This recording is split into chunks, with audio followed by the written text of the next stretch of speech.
नमस्ते, मैं हूं दुर्गेश द्विवेदी और आप देख रहे हैं न्यूज़ 9 नेटवर्क का हर कदम सच के साथ। आज आपके बीच आजमगढ़ की सरजमी से एक ऐसी खबर लेके आया हूं जिसने आजमगढ़ जिले पे एक बदनुमा दाग लगा दिया। 11वीं बरसी है एक ऐसे मुठभेड़ की, एक ऐसे एनकाउंटर की जो कि सबसे ज्यादा चर्चित और सबसे ज्यादा विवादित एनकाउंटर रहा, बटला एनकाउंटर। 19 सितंबर 2008 को हुआ था बटला एनकाउंटर। और आपको बता दें, यही वो एनकाउंटर है जिसने आजमगढ़ के ऊपर एक ऐसा बदनुमा दाग लगाया कि जो आज तक साफ नहीं हो पाया। बटला एनकाउंटर को दो पहलू से देखा जाता है। पहला पहलू कि 13 सितंबर 2008 को दिल्ली में 5 सीरियल ब्लास्ट होते हैं। इससे पहले भी हुए थे अलग अलग राज्यों में, गुजरात में, हैदराबाद में और जयपुर में। इसके बाद 13 सितंबर 2008 को दिल्ली में जब 5 सीरियल ब्लास्ट होते हैं तो इसकी जिम्मेदारी लेता है इंडियन मुजाहिदीन। 19 सितंबर 2008 को दिल्ली के जामिया इलाके के बाटला हाउस 18 के फ्लैट नंबर 108 108 में इंडियन मुजाहिदीन के कुछ लोग छिपे होते हैं और पुलिस की एक स्पेशल टीम को पता चलता है, इनकाउंटर होता है, 2 आतंकवादी मारे जाते हैं और कथित तौर पे पुलिस का ही कहना है कि 2 आतंकवादी फरार हो जाते हैं। यह था पूरा मामला। लेकिन इसका दूसरा पहलू जो कि काफी विवादित था, उस पर एक बड़ा सवाल, और सवाल ऐसा कि जो आज भी सवाल है, आज भी अनुत्तरित सवाल है कि क्या ये मुठभेड़ फर्जी थी? क्या दिल्ली पुलिस की कार्यशैली सही थी इस एनकाउंटर में? इसके पीछे की कहानी हम आपको बताते चलते हैं। 13 सितंबर को दिल्ली में सीरियल ब्लास्ट होता है।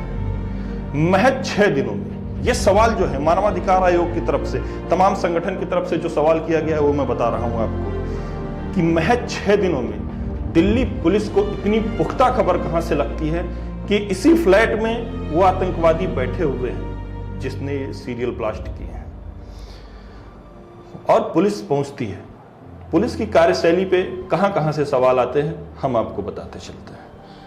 पहला सवाल कि दिल्ली पुलिस को इतना सटीक खबर कहां से मिलती है कि इसी फ्लैट में आतंकवादी छुपे हैं। चलिए, खबर मिली।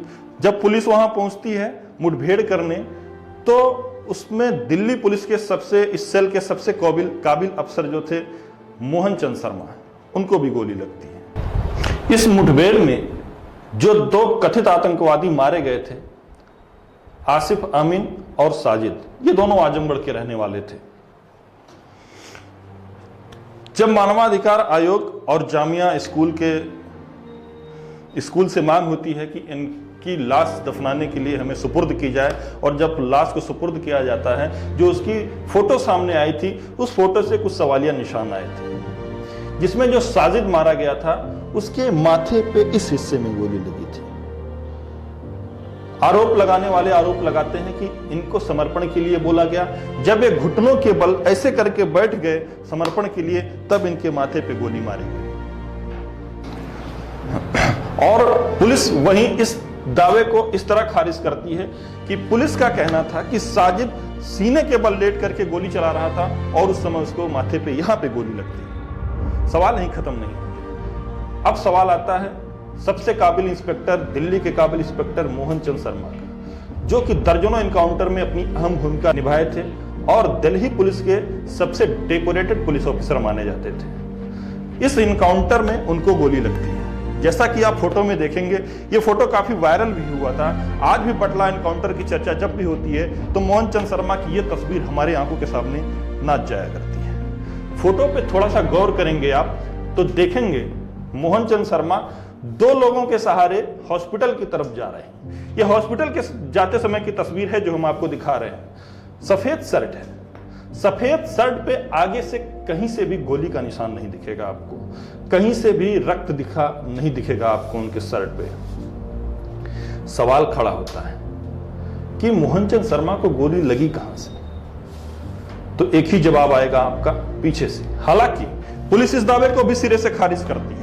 पुलिस का कहना है कि गोली आगे से ही लगी है और आगे से गोली पीछे की तरफ घाव बनाती हुई निकल गई है।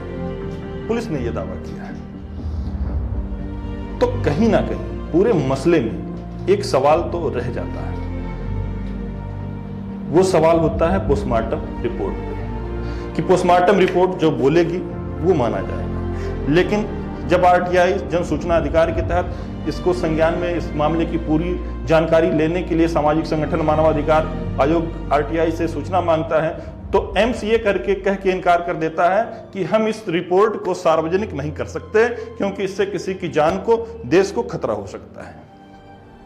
सवाल तो अब भी बड़ा है कि खतरा किसको है, किस व्यक्ति को खतरा है इस रिपोर्ट के आ जाने से।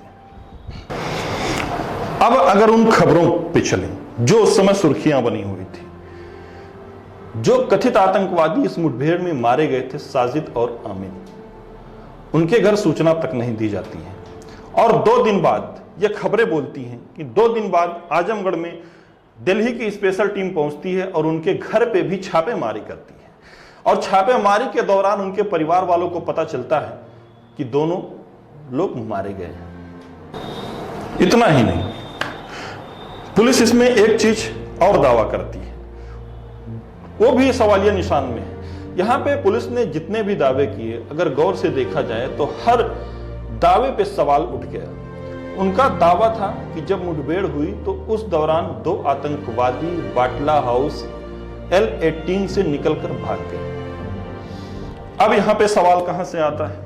सवाल यह है कि जब बाटला हाउस में पुलिस मुठभेड़ करने के लिए या उनको गिरफ्तार करने के लिए पहुंचती है तो उसको चारों तरफ से घेर लेती है और बाटला हाउस में भागने का सिर्फ एक ही रास्ता होता है और वो वही रास्ता है जिससे पुलिस बाटला हाउस में प्रवेश करती है। सवाल उठता है कि अगर एक ही रास्ता आने और जाने का है तो दोनों आतंकवादी भागते किधर से? पुलिस ने इस पे भी अपना दावा पेश किया है। उन्होंने बताया है कि जब हम अंदर प्रवेश कर रहे थे तो तभी ये दोनों लोग निकल गए और हम समझ नहीं पाए कि ये आतंकवादी सामने से निकल रहा है। लेकिन सवाल तो अब भी बना हुआ है, अनुत्तरित सवाल बना हुआ है। अब आते हैं आजमगढ़ की सरजमी पे, जो मुलायम सिंह यादव का सबसे चहेता जिला और सबसे पुराना जिला माना जाता है। यह बाटला हाउस एनकाउंटर 18 सितंबर की फाइल वहीं बंद नहीं होती। इसकी पूरी आंच, इसकी पूरी तपिश आजमगढ़ को अब भी जला देती है, क्योंकि उस समय यह वही दौर था, 19 सितंबर का एनकाउंटर वही एनकाउंटर था जिसने आजमगढ़ जैसे सूफी संतों राहुल सांस्कृत्यान और कैफी आजमी के शहर को, आजमगढ़ को नया नाम दे दिया आतंकगढ़। जी हां, ये वही आजमगढ़ जिसको अखबारों की सुर्खियों ने आतंकगढ़ के नाम से दे दिया।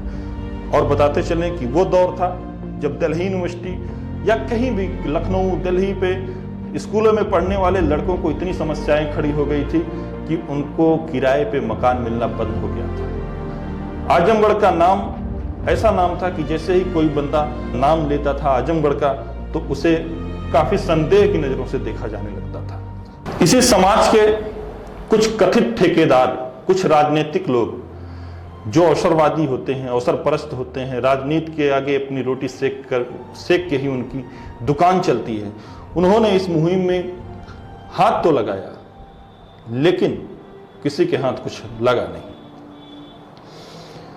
और देखा जाए तो 11वीं बरसी करीब है और आजमगढ़ से दिल्ली जाने वाली कैफियत ट्रेन से अभी कुछ सामाजिक संगठन जो है वो नारेबाजी रेलवे स्टेशन पे किए और यहां से किसी पार्टी का झंडा लगा करके वो दिल्ली की तरफ रवाना हुए।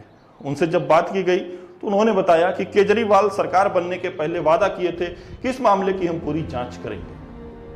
क्या केजरीवाल या ये सामाजिक संगठन या ये मौका परस्त लोग जो वक्त के साथ, सियासत के साथ अपनी रोटी सेकने का काम करते हैं, आजमगढ़ के लगे इस बदनुमा दाग को धो पाएंगे? क्या आजमगढ़ की वो छवि जो पहले थी वो दे पाएंगे वापस? सवाल आज भी है, छोटे और बड़े। अगर आपको हमारी ये खबर पसंद आई हो तो लाइक और शेयर जरूर करें। हमारे इस चैनल को सब्सक्राइब करें और अगर आप फेसबुक पे हैं तो आप लाइक करें और ऐसी खबरों के लिए कमेंट करें। हम इससे बढ़िया और भी खबर जो आप देखना चाहते हो कमेंट में हमें दें, हम वो खबर आपको दिखाएंगे। बने रहिए हमारे साथ, न्यूज़ 9 नेटवर्क, हर कदम सच के साथ।